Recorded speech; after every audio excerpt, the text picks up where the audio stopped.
Hi guys and gals. So here I have a little peculiar thing. Before I show it to you, I'm going to explain some of the theory behind it.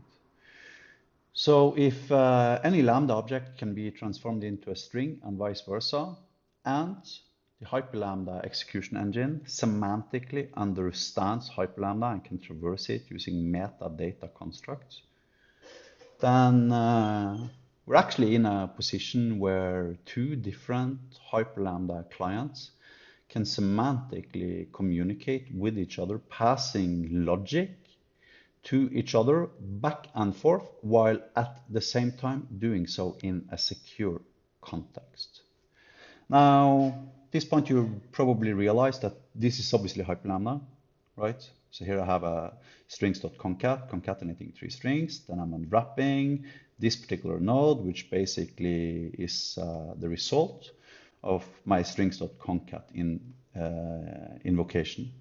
It goes towards this file that I've just created. It's an HTTP post endpoint, and when I execute it, I'm actually transmitting Hyperlambda to the endpoint, and then I'm getting Hyperlambda back from the endpoint. You see content hyper is application Hyperlambda, and I've also attached a header application Hyperlambda. So what on earth is happening here, and how on earth can this be secure? I mean, if I just have an open endpoint that anybody can invoke, where anybody can pass Hyperlambda into my server, and then my server will just flat out execute that Hyperlambda, then obviously that sounds like a dangerous thing. Okay, so let's try to inject malicious code. io.file.delete :/readme.md. Or actually, let's do even worse. Let's do folder delete, and let's do system /. Now, that would obviously be a major security issue. However, the Hyperlambda endpoint actually returns guru meditation, come back when universe is in order. Let's say go and have a look at our server log here to see actually what error it complains about. And what it complains about is that the slot called io.folder_delete doesn't exist in current scope. But why? io.folder.delete is clearly a slot, right? We do have it.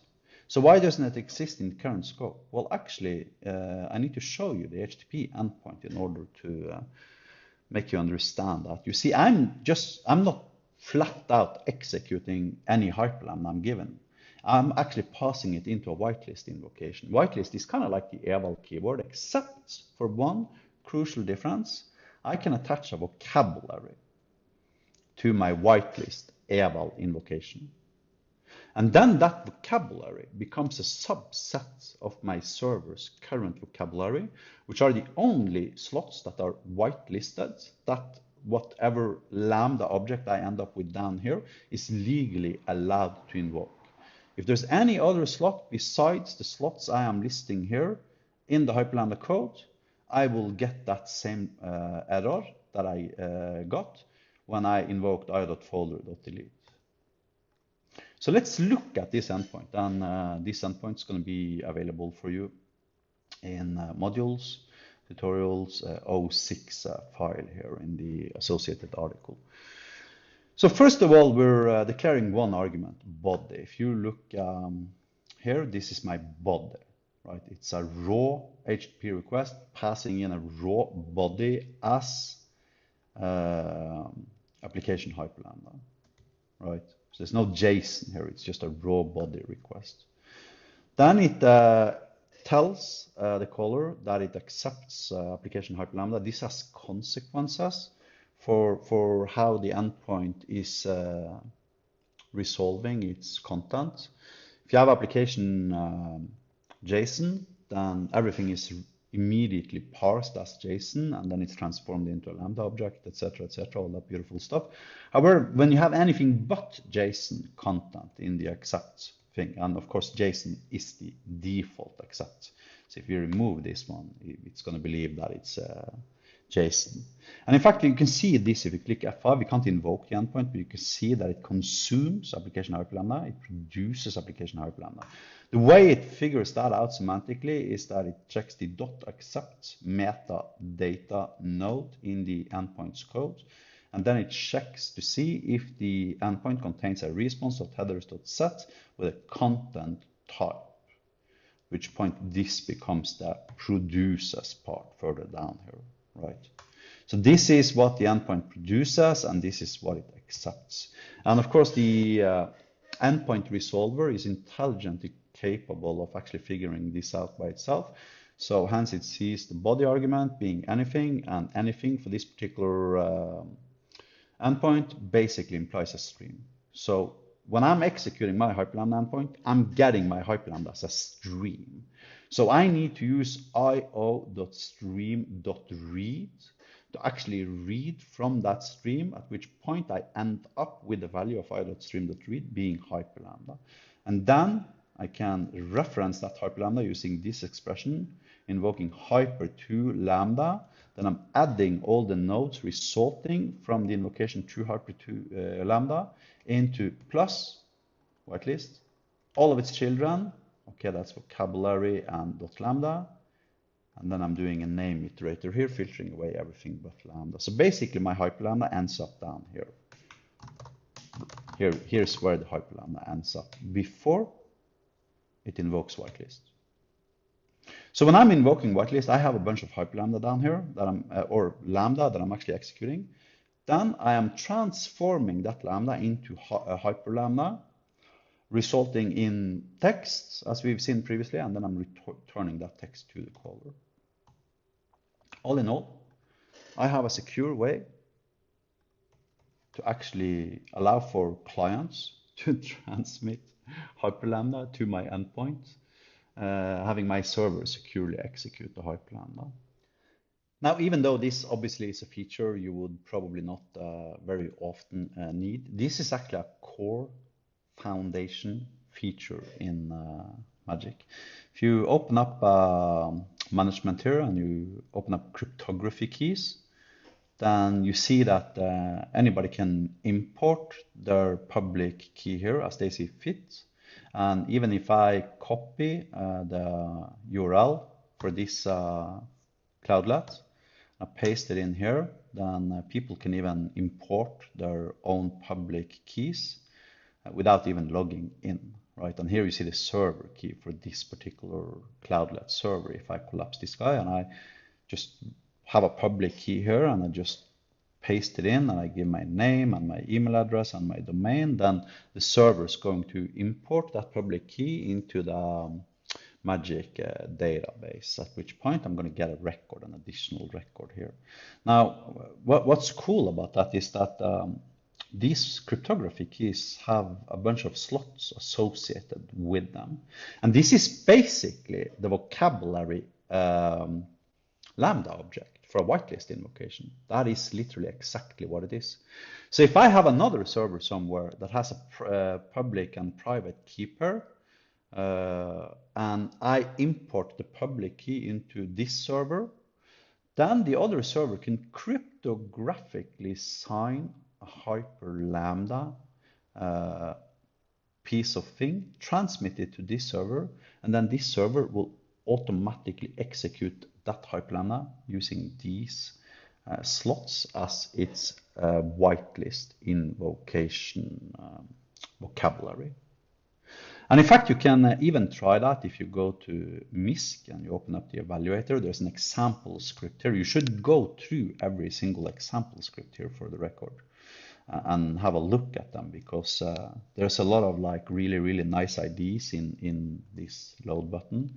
However, if I now find, for instance, this guy magic.crypto.hp.eval.idempotent, and that is exactly what this thing is doing. Here I'm passing in a request ID. That's a requirement of this particular endpoint. The endpoint goes to localhost. Okay, I need to have it go to HTTPS, and then I need to have it go to tiger-polterguy.gb.aista.com, which is of course the base URL of my cloudlet. And then you see the document it is posting to here. Then I'm passing in a .lambda here thing, must have a request ID. So I'm invoking now vocabulary, then I'm invoking slots vocabulary, then I'm adding the result of both of those guys into my returnal. So basically what this Hyperlambda does, it simply invokes vocabulary, slots vocabulary, and returns the results of that. So this is basically just a metadata invocation towards that server, allowing me to see what me as a client is allowed to execute on the server's endpoint, and what Hyperlambda slots I'm legally allowed to invoke on that server. Hopefully this is going to work when I click F5, and it didn't, unfortunately, because of some SSL issues. However, yes, because it's Thai gets, let's try tiger. And now it's successfully actually executed. And as you can see here now, I'm getting a list of slots that I am allowed to invoke on this other server. Now, of course, I'm just invoking a loopback where the server and the client is the same machine. However, I could have two completely different servers on two completely different parts of the world. And as you can see here now, me as a client is allowed to use adds, get nodes, return vocabulary, and slots.vocabulary on the server, which happens to be the same machine. However, it doesn't need to be. Now, if I go into cryptography keys here and I edit this and I add, for instance, strings.concat, and then, for instance, I get the value, get the name, while, for each, let's see, we have return and strings.concat, and I invoke this again, then let's try once more.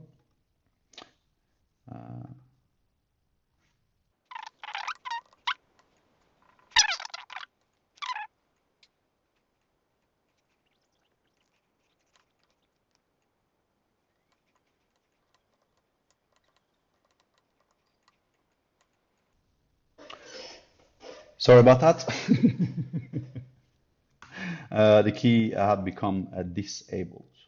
Now it's actually working. So now you can see I'm getting a bunch of additional keywords.